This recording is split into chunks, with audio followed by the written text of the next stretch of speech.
Thumbnail's already given it away. The Toyota Tacoma is now no longer with me.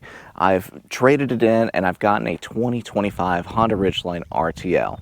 I know, seems crazy. There is some reasoning behind that, but today we're going to go over a little bit as to why I traded in the Tacoma, why I went with a Ridgeline, as well as some of the features that are going to make it really nice for me personally to use, and how it's going to benefit me both filming and really just resonates more with my particular lifestyle.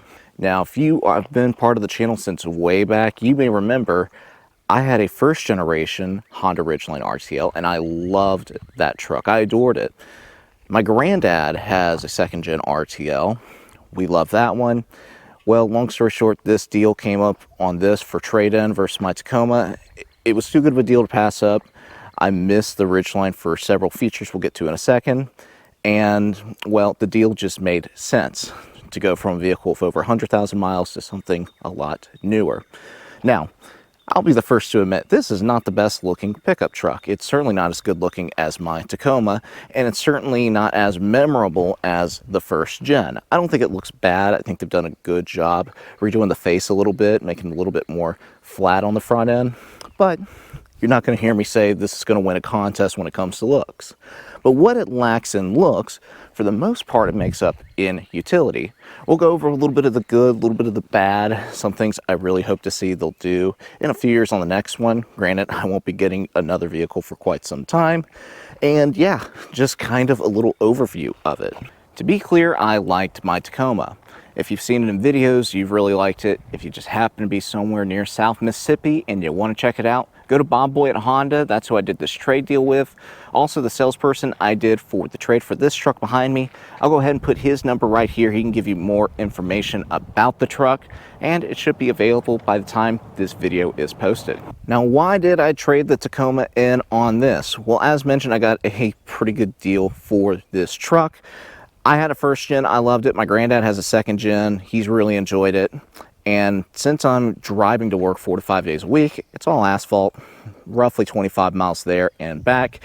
I wanted something that was way more comfortable to drive and got better fuel economy. Really, in essence, that's one of the main things. I still wanted the capability of having four-wheel drive and all-wheel drive. So as Honda's known for, the 2019 and newer, definitely 2020 and newer, all of them have all-wheel drive as standard, and this is a great all-wheel drive system.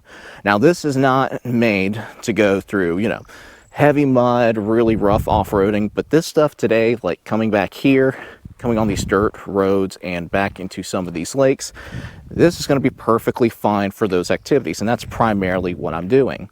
Now, if I did get some all-terrain tires, which I probably will in the future once these wear down, it's going to have a little bit more capability for muddier conditions.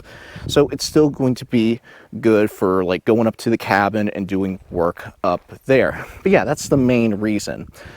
The best way to describe it is the Tacoma, as my girlfriend and I took it places, she would call it, we're getting into the tractor, and she's not wrong. Whereas this thing, well, it's really driving like a very comfortable SUV.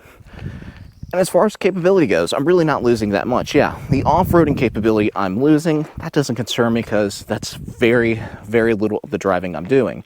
I'm primarily towing with it and hauling stuff. 5,000 pounds towing. This thing is going to tow my small boats and things of that nature just fine. And really, 5,000 pounds is good enough for like a 23-foot bay boat and some deep V center consoles.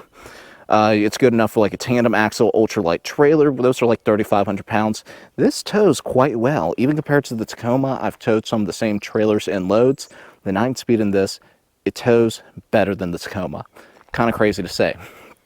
The other thing is, when it comes to hauling, 1,500 pounds of payload capacity. That's some of the best in class. Now, I'm not necessarily hauling 1,000 pounds a lot, but I do about 3-4 times a year, and I do want to be able to do that. The great thing about this bed is how big and wide it is. Now, on paper, this actually has less cubic feet because it's not quite as tall on the sides. However, you open this thing up, those are minimal wheel arches. The Tacomas, they're huge. They take up so much space. This bed, for practical use, is way bigger. And also having the shallower sides, that's fine for me. I come to reach into the bed itself, I'm able to reach the bottom easily, come over the side and grab something out. I love that. Versus the Tacoma, you're going to have to step up into the bed in order to grab anything. Now, everybody probably knows this about these vehicles at this point, but you have your regular tailgate, and of course you have the barn door. This is not a gimmick. I use this all the time. What people don't realize, you need to step up at the bed or anything, you're never able to use those back steps. With this barn door style, you're actually able to utilize that step that's built in, easily come to the bed, grab whatever you need. Not to mention, there are plenty of tie downs in here. Actually, better than Tacoma as far as tie down points. Plenty of space. So, just some things I really like. And of course, you've probably seen this as well. This is not a gimmick. I use this trunk all the time. For instance, I'm carrying some hand tools with me. If I need them at work or any other area of my life, I got my camera gear with me back here. All of it is in dry storage. I don't have to worry about rain. It's locked up.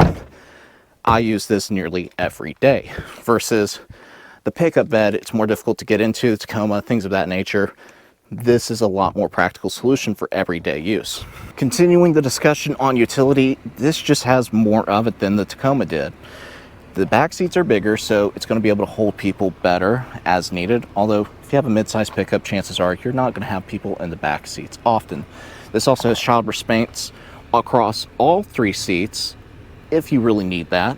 You have a comfortable cup holder right there if you do have passengers in the back. But the most important thing for me, being a single person use vehicle and on occasion having a passenger on the front, you can lift these seats up and out of the way.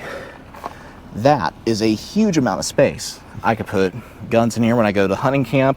I can fit, electronics from the boat in here, things of that nature, all my bags if I don't have enough space in the trunk or I have other things in the trunk. You can pack a lot of stuff inside this mid-size pickup versus other brands. There's just no question about it. Taking trips on several occasions, the Ridgeline, way more comfortable. You can fit way more stuff as needed, and it does a better job holding it.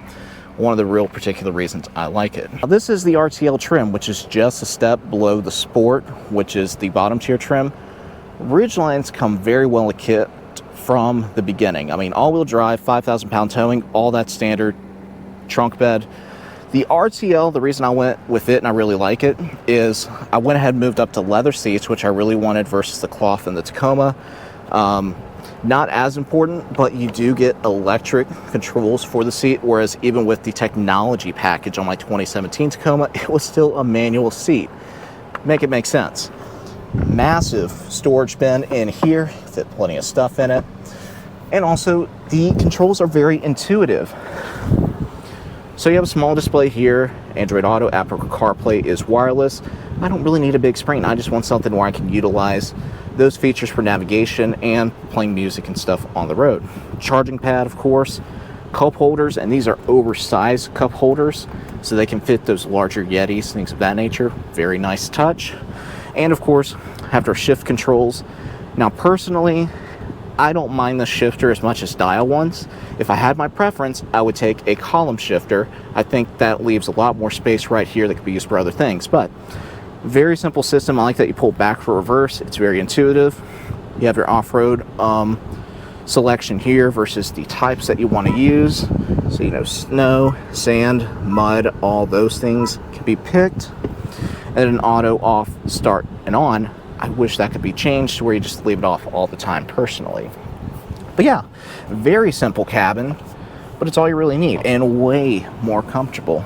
And considering again that you're getting a lower tier, this is coming really well equipped. Dual climate control, AC vents in the back that's going to be great for the dog. You can get a powered moonroof and rear sliding window. Quickly going to go over for me what I've lost with my 2017 Tacoma and what I've gained with this.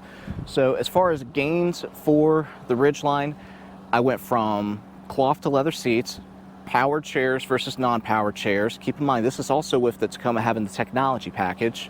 I gain a way more modern infotainment system with Android Auto and Apple CarPlay that are wireless. Those are huge things for me. I use Android Auto all the time personally for navigation and Spotify, things of that nature. Even calendar reminders, it's great for that. What else have I gained from this? I've gained rear AC for the back seats. It's going to be great for the dog. It really does make a big difference. If you spent any time in the back of these two, you can tell that you're not getting quite as much AC in the Tacoma. And I think that's all I've gained with the Tacoma, or with the Ridgeline. Things I've lost with it, obviously, off-road capability. This is going to be sufficient for my needs, but not going to be able to do any hardcore off-roading. Not that I really was to begin with. Some towing capacity was in roughly, I think it's like 1,600 pounds. I wasn't using it anyway, and quite frankly, with what I'm towing, this is a lot smoother towing than the Tacoma was, even at 3,500 and 2,000 pounds. I'm also going to lose 400 watts in the back for side inverter in the Tacoma. I will miss that a little bit. The handbrake in the Tacoma, I will miss that, but the gearing is so low in first gear, this holds you on a hill quite well. Oh, and one last thing that I am actually gaining on the Ridgeline versus Taco, that's going to be adaptive cruise control and lane keep assist. These are super nice features on long road trips, and they definitely help you not get fatigued nearly as quickly. And of course, this thing rides a heck of a lot better and gets better MPG, so you're able to go way further between stops. Really like that as well. Well, there you have it. A couple reasons why I went from the Tacoma to the Ridgeline. Explained some of the capabilities of it, just did a minor overview.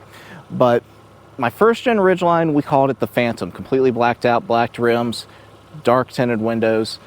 What should we name this thing? I want to see some comments from y'all. Think of some good names. If I get a couple of them, I'll put them in a poll and we'll decide what it's going to be. But yeah, I think that's going to be it for today's video. If you did enjoy today's video, please make sure to share, like, and subscribe for more. And as always, thanks for watching.